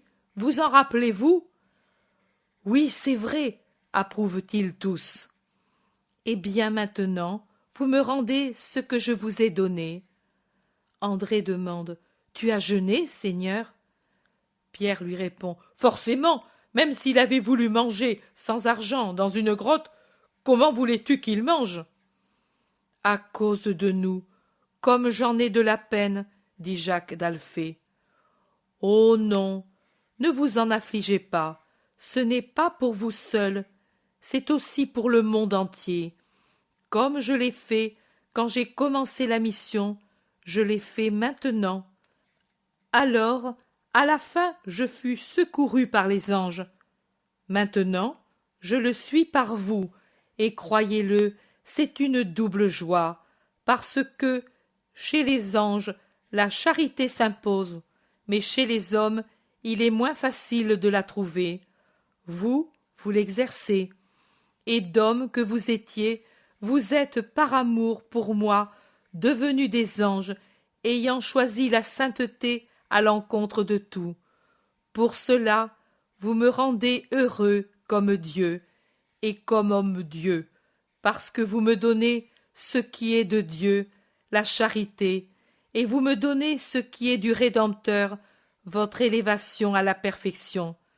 Cela me vient de vous, et c'est plus nourrissant que n'importe quel aliment. Alors aussi, dans le désert, j'ai été nourri par l'amour après avoir jeûné, et j'en ai été restauré. De même maintenant, nous avons tous souffert, vous et moi, mais la souffrance n'a pas été inutile. Je crois, je sais qu'elle vous a servi plus qu'une année entière d'enseignement. La souffrance, la méditation du mal que peut faire l'homme à son semblable, la pitié, la foi, l'espérance, la charité que vous avez dû exercer, et par vous-même, vous ont mûri comme des enfants qui deviennent hommes. Oh oui, je suis devenu vieux, moi, je ne serai jamais plus le Simon de Jonas que j'étais au départ. J'ai compris combien est douloureuse dans sa beauté notre mission. Soupire Pierre. Eh bien, maintenant nous sommes ici, ensemble. Racontez donc. Parle-toi, Simon, tu sauras mieux parler que moi, dit Pierre au zélote. Non, toi, en brave chef, tu fais le rapport au nom de tous, répond le zélote. Et Pierre commence en disant pour débuter « Mais vous allez m'aider !» Il fait un récit ordonné des faits jusqu'au départ d'Antioche. Puis il raconte le retour. Nous souffrions tous, tu sais. Je n'oublierai jamais les dernières paroles de ces deux. Pierre essuie avec le dos de sa main 2 grosses larmes qui coulent à l'improviste. Cela m'a paru le dernier cri de quelqu'un qui se noie. Mais, en somme, parlez-vous, moi je ne peux pas. Et il se lève en s'écartant un peu pour dominer son émotion. Simon le Zélote prend la parole. Nous n'avons pas parlé, personne, pendant une grande partie de la route. Nous ne pouvions pas parler. La gorge nous faisait souffrir tellement elle était gonflée par les larmes, et nous ne voulions pas pleurer, parce que si nous avions commencé, même un seul, cela n'aurait jamais fini. Moi, j'avais pris les rênes, parce que Simon de Jonas, pour ne pas faire voir qu'il souffrait, s'était mis au fond du char en fouillant les sacs. Nous nous sommes arrêtés à un petit village à mi-chemin entre Antioche et Séleucie. Bien que le clair de lune augmentait à mesure que la nuit avançait, pourtant, comme nous n'étions pas pratiques du lieu, nous nous sommes arrêtés là, et nous avons sommeillé au milieu de nos affaires. Nous n'avons pas mangé, personne, parce que nous ne le pouvions pas. Nous pensions à ces deux. À la première lueur de l'aube, nous avons passé le pont, et nous sommes arrivés avant l'heure de tierce à Séleucie. Nous avons ramené le char et le cheval à l'hôtelier, et c'était un si brave homme. Nous avons profité de ses conseils pour le navire. Il a dit « Je vais venir au port, moi, je connais, et on me connaît. » Et il l'a fait. Il a trouvé 3 bateaux en partance pour ces ports-ci, mais sur l'un, il y avait certains individus que nous n'avons pas voulu avoir comme voisins. Nous l'a dit l'homme qu'il avait su du maître du navire. L'autre était d'Ascalon, mais il ne voulait faire escale pour nous à Tyr, à moins de payer une somme que nous n'avions plus. Le 3e était une petite embarcation chargée de bois brut, une pauvre barque avec un équipage réduit, et je crois très misérable. Pour cela, bien qu'il se dirigeât vers Césarée, il consentit à s'arrêter à Tyr, moyennant le paiement d'une journée de vivres et de salaire pour tout l'équipage. Cela nous convenait. Moi, vraiment, et avec moi Mathieu, nous avions un peu peur. C'est une époque de tempête, et tu sais comment on se trouva à l'aller. Mais Simon-Pierre dit « Il n'arrivera rien !» Et nous y montâmes. Il semblait que les voiles du bateau fussent des anges, tant la marche était régulière et rapide. Il nous fallut 2 fois moins de temps qu'à l'aller pour arriver à Tyr, et le maître d'équipage fut si gentil qu'il nous permit de mettre la barque à la remorque jusqu'aux environs de Ptolémaïs. Pierre et André, avec Jean, y descendirent pour les manœuvres, mais c'était très simple, pas comme à l'aller. À Ptolémaïs, nous nous sommes séparés, et nous étions si contents que nous lui avons donné de l'argent en plus de ce qui était convenu, avant de descendre tous dans la barque où étaient déjà nos affaires. À Ptolémaïs, nous sommes restés 1 jour, puis nous sommes venus ici. Mais nous n'oublierons jamais ce que nous avons souffert. Simon de Jonas a raison. N'avons-nous pas raison aussi de dire que le démon ne nous a gênés qu'à l'aller ? Demandent plusieurs. Vous avez raison. Maintenant, écoutez. Votre mission est terminée. Maintenant, nous allons retourner vers Gistaël pour attendre Philippe et Nathanaël, et il faut faire vite. Puis les autres viendront. En attendant, nous évangéliserons ici, aux confins de la Phénicie, et dans la Phénicie même. Mais quant à ce qui est arrivé, c'est enseveli pour toujours dans nos cœurs. À aucune question, on ne donnera de réponse. Pas même à Philippe et à Nathanaël, ils savent que nous sommes venus avec toi. C'est moi qui parlerai. J'ai beaucoup souffert, amis, vous l'avez vu. J'ai payé de ma souffrance la paix de Jean et de Syntycha. Faites que ma souffrance ne soit pas inutile. Ne mettez pas un fardeau de plus sur mes épaules, j'en ai déjà tant. Et leur poids croît, jour après jour, heure après heure. Dites à Nathanaël que j'ai beaucoup souffert. Dites-le à Philippe, et qu'il soit bon.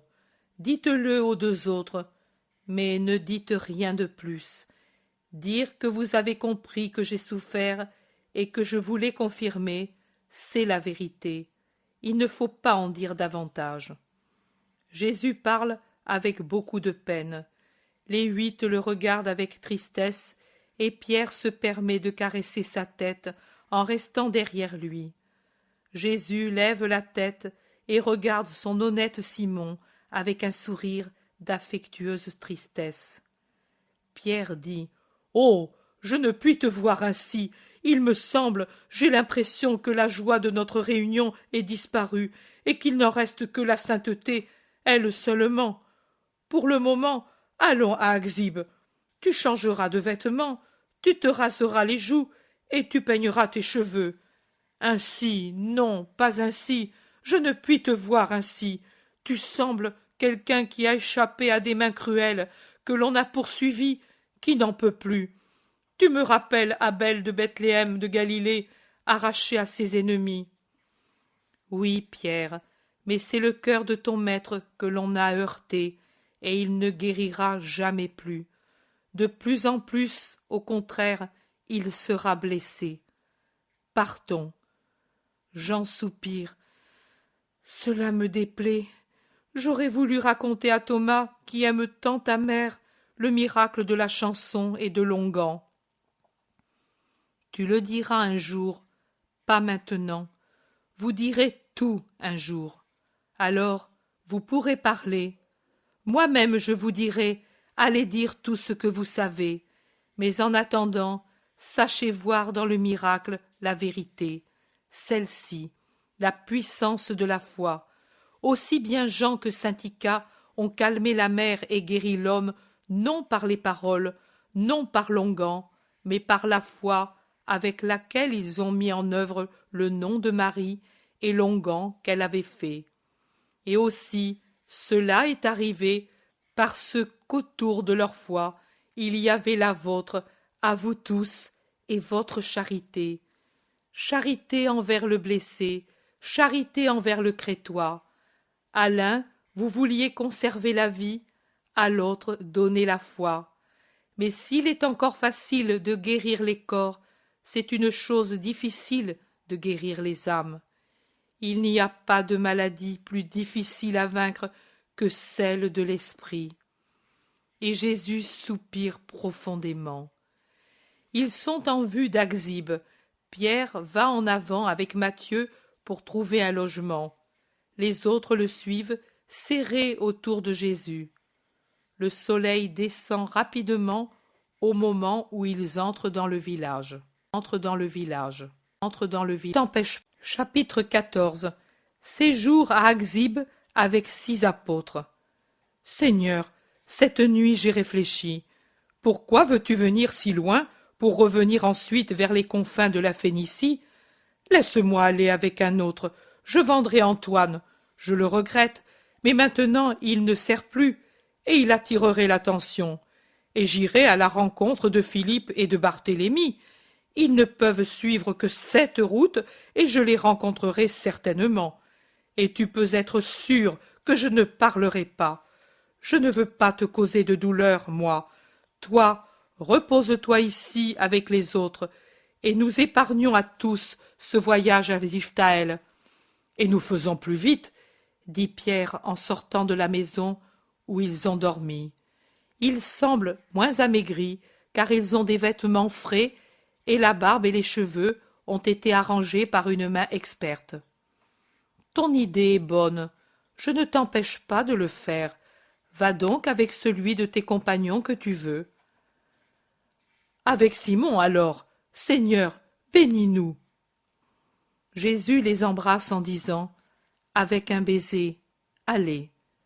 Il les regarde qui s'en vont, en descendant rapidement vers la plaine. Jude Thaddée dit « Comme il est bon, Simon de Jonas, en ces jours je l'ai apprécié, comme je ne l'avais jamais fait auparavant. » Moi aussi, dit Matthieu, jamais égoïste, jamais orgueilleux, jamais exigeant. Jacques d'Alphée ajoute « Il ne se prévaut jamais d'être le chef, au contraire, il semblait le dernier de nous tout en gardant sa place. » Nous, il ne nous étonne pas, nous le connaissons depuis des années. Tout feu, mais tout cœur, et puis si honnête, dit Jacques de Zébédée. André dit « Mon frère est bon, bien qu'un peu rude, mais depuis qu'il est avec Jésus, il est 2 fois meilleur. Moi, j'ai un caractère tout différent, et parfois lui se fâchait, mais c'est parce qu'il comprenait que je souffrais de ce caractère. C'était pour mon bien qu'il se fâchait. Quand on l'a compris, on s'entend bien avec lui. » Jean assure « En ces jours, nous nous sommes toujours compris, et nous avons été un seul cœur. » Jacques de Zébédée monologue. « Mais c'est vrai, je l'ai remarqué moi aussi. Pendant toute une lune, et même dans les moments d'excitation, nous n'avons jamais été de mauvaise humeur, alors que parfois, je ne sais pourquoi. » Le Thaddée s'écrie « Pourquoi? Mais c'est facile à comprendre. C'est parce que notre intention est droite. Nous ne sommes pas parfaits, mais nous sommes droits. C'est pour cela que nous acceptons le bien que l'un de nous propose, et que nous écartons le mal que l'un de nous indique comme tel, alors qu'avant, nous ne nous en étions pas rendus compte. Pourquoi? Mais il est facile de le dire, parce que nous avons tous les 8 une seule pensée, faire les choses de façon à donner de la joie à Jésus, c'est tout. » André conciliant dit « Je ne crois pas que les autres aient une autre pensée. » Le Thaddée poursuit « Non, pas Philippe, pas Barthélemy, bien qu'il soit très âgé et très Israël, ni non plus Thomas, bien qu'il soit beaucoup plus homme qu'esprit. Je leur ferais tort si je les accusais de... Jésus, tu as raison, pardon, mais si tu savais ce que c'est pour moi de te voir souffrir, et à cause de lui. Je suis pour toi un disciple comme tous les autres, mais, en plus, je suis pour toi un frère et un ami, et j'ai en moi le sang fougueux d'Alphée. Jésus, ne me regarde pas avec sévérité et tristesse, tu es l'agneau, et moi le lion, et crois que j'ai du mal à me retenir de déchirer d'un coup de patte le réseau de calomnie qui t'enveloppe, et d'abattre l'abri où se cache le véritable ennemi. Je voudrais voir la réalité de son visage spirituel auquel je donne un nom, et peut-être est-ce une calomnie, et que je marquerais d'un signe ineffaçable si j'arrivais à le connaître sans risque d'erreur, et cela lui enlèverait pour toujours le désir de te nuire. Le Thaddée dit tout cela avec véhémence, bien qu'au début Jésus l'ait retenu par un coup d'œil. Jacques de Zébédée lui répond « Tu devrais marquer la moitié d'Israël. Mais cela n'arrêtera pas Jésus. Tu l'as vu, en ces jours, s'il y a quelque chose qui puisse s'opposer à Jésus. Qu'allons-nous faire maintenant, maître? As-tu parlé ici? » Non, j'étais arrivé sur ces pentes depuis moins d'1 jour. J'ai dormi dans la forêt. Pourquoi n'ont-ils pas voulu de toi? Leur cœur a repoussé le pèlerin. J'étais sans argent. Ce sont des cœurs de pierre, alors. Qu'est-ce qu'ils craignaient? Que je sois un voleur, mais peu importe. Le Père qui est aux cieux m'a fait trouver une chèvre égarée ou en fuite. Venez la voir, elle vit dans le sous-bois avec le chevreau. Elle ne s'est pas enfuie en me voyant arriver. Au contraire, elle m'a laissé traire son lait dans ma bouche, comme si j'avais été son petit, moi aussi. Et j'ai dormi près d'elle, avec son chevreau presque sur le cœur. Dieu est bon pour son verbe. Ils vont vers l'endroit où ils étaient hier dans un fourré épais et épineux. Il y a au milieu un chêne séculaire. Je ne sais comment il a pu vivre fendu à la base comme si le terrain s'était ouvert et avait fendu son tronc puissant, tout enveloppé de lierre et de ronces, et maintenant tout dépouillé. Tout près, la chèvre est en train de paître avec son chevreau. En voyant tant d'hommes, elle pointe ses cornes pour se défendre, mais ensuite elle reconnaît Jésus et se calme. Il lui jette des croûtes de pain et se retire. « C'est là que j'ai dormi, » explique Jésus, « et j'y serais resté si vous n'étiez pas venus. Maintenant, j'avais faim.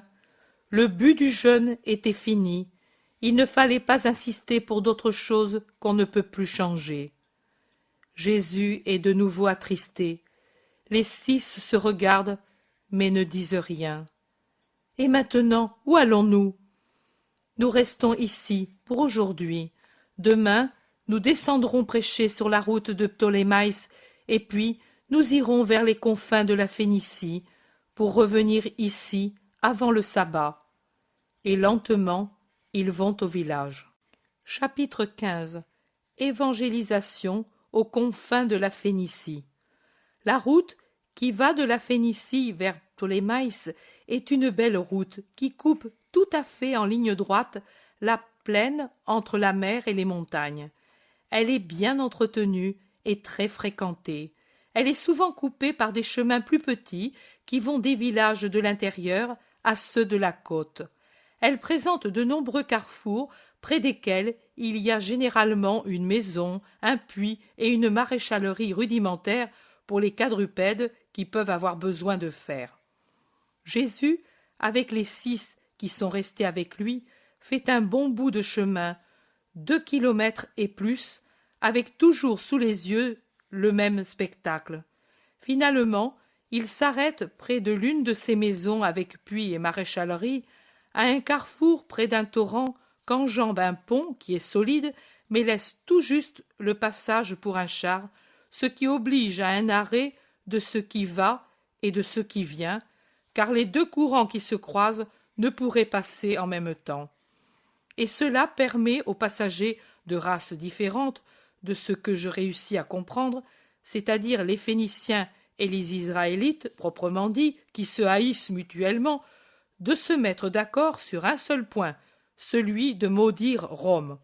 Et pourtant, sans Rome, ils n'auraient pas ce pont, et avec ce torrent en crue, je ne sais pas comment ils arriveraient à passer. Mais c'est ainsi. L'oppresseur est toujours haï, même s'il fait des choses utiles.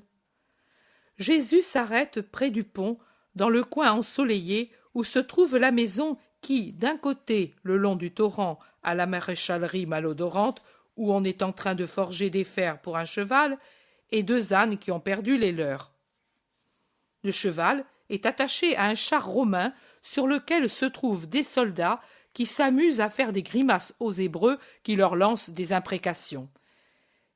Et à un vieillard, au long nez, plus hostile que les autres, une vraie bouche de vipère qui, je crois, mordrait volontiers les Romains pour les empoisonner. Ils envoient une poignée de crottins. Imaginez ce qui arrive. Le vieil Hébreu s'échappe en criant comme s'il lui avait donné la lèpre, et les autres Hébreux font chorus avec lui. Les Phéniciens crient ironiquement « Vous aimez la nouvelle manne ? Mangez, mangez, cela vous donnera du souffle pour crier contre ceux qui sont trop bons avec vous, vipères hypocrites !» Les soldats ricanent. Jésus se tait. Le char romain part finalement en saluant le maréchal Ferrand du cri « Salut, Tito, et bon séjour !» L'homme robuste, âgé, au cou de taureau, au visage rasé, aux yeux très noirs encadrant un nez assez fort sous un front large et proéminent, un peu dégarni, et les cheveux, là où il y en a, sont courts et un peu crépus, lève son lourd marteau en un geste d'adieu, et puis se penche de nouveau sur l'enclume, sur lequel un apprenti a placé un fer rouge, pendant qu'un autre garçon brûle le sabot d'un âne pour préparer la mise en place du fer. Matthieu observe.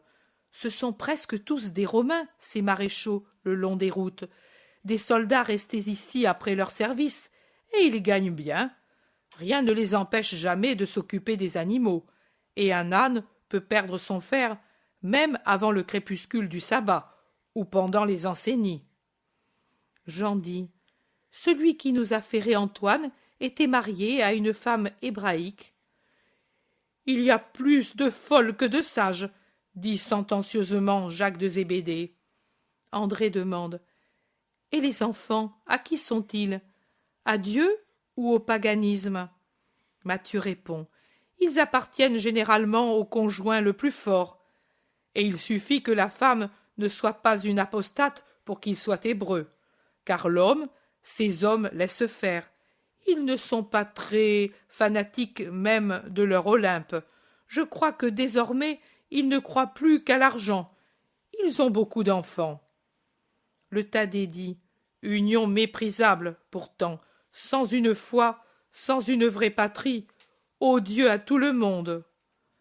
Matthieu, qui paraît très au courant, dit: non, tu te trompes. Rome ne les méprise pas. Au contraire, elle continue de les aider. Ils lui sont plus utiles ainsi qu'en portant les armes. Ils pénètrent chez nous par la corruption du sang plus que par la violence. Ceux qui souffrent, c'est plutôt la première génération. Puis ils se dispersent et le monde oublie.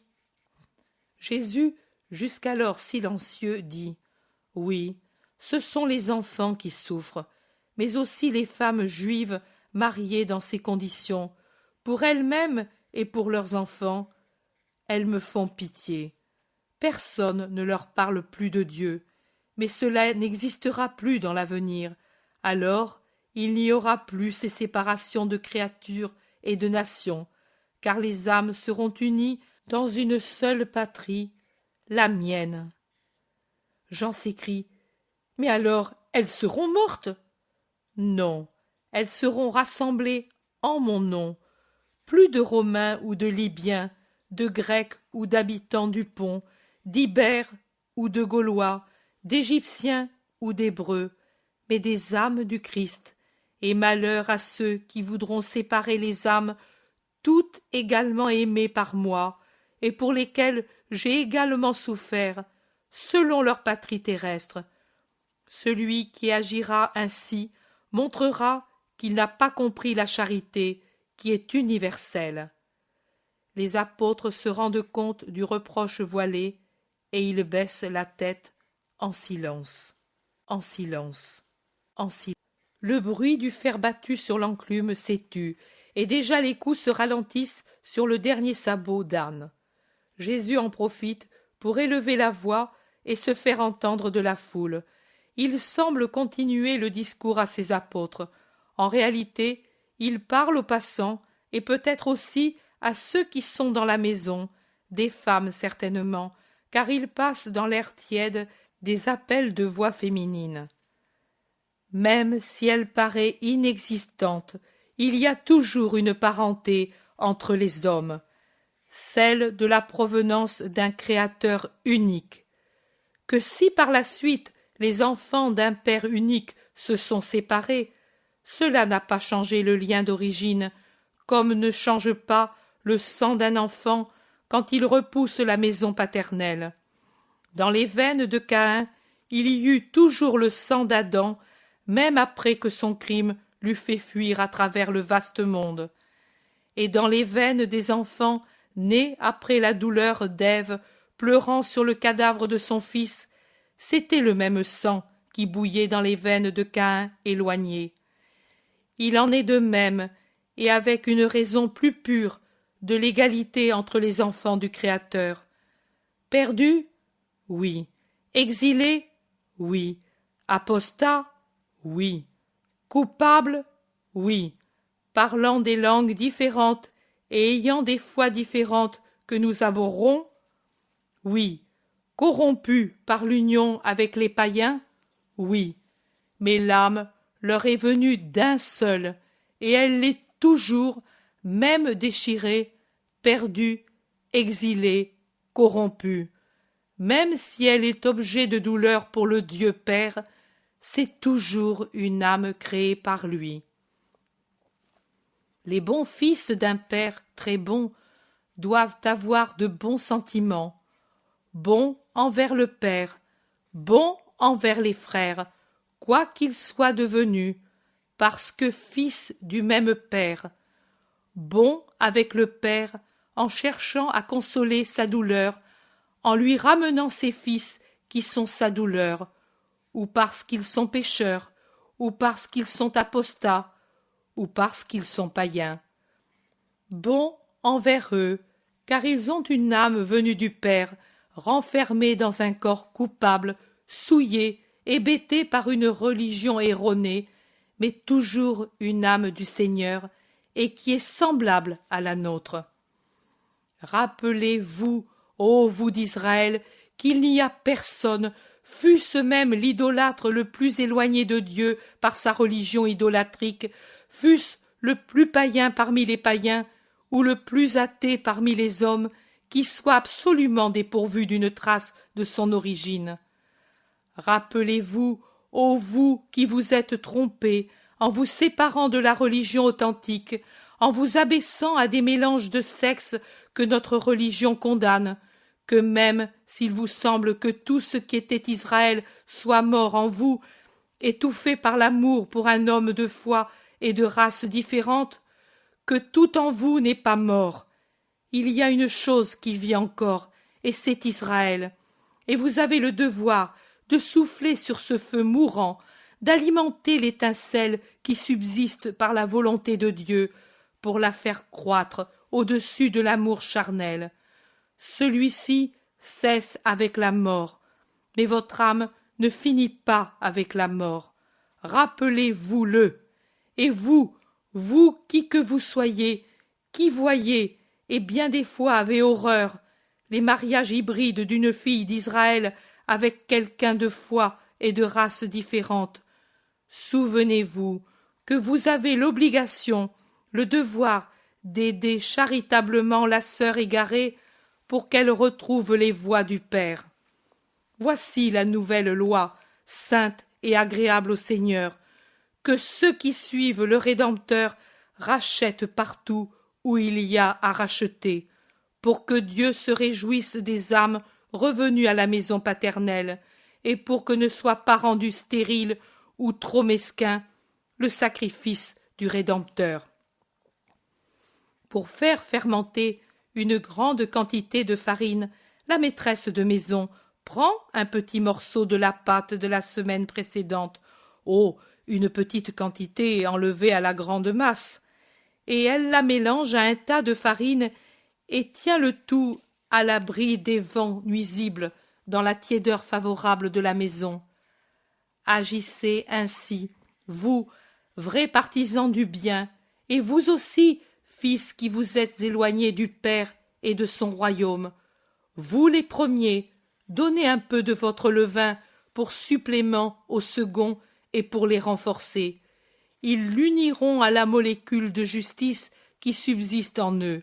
Et les uns comme les autres, tenez à l'abri des forces hostiles du mal dans la tiédeur de la charité, selon ce que vous êtes, ou maître de vous, ou n'ayant en vous qu'un reste résistant, même s'il est désormais languissant, le levain nouveau.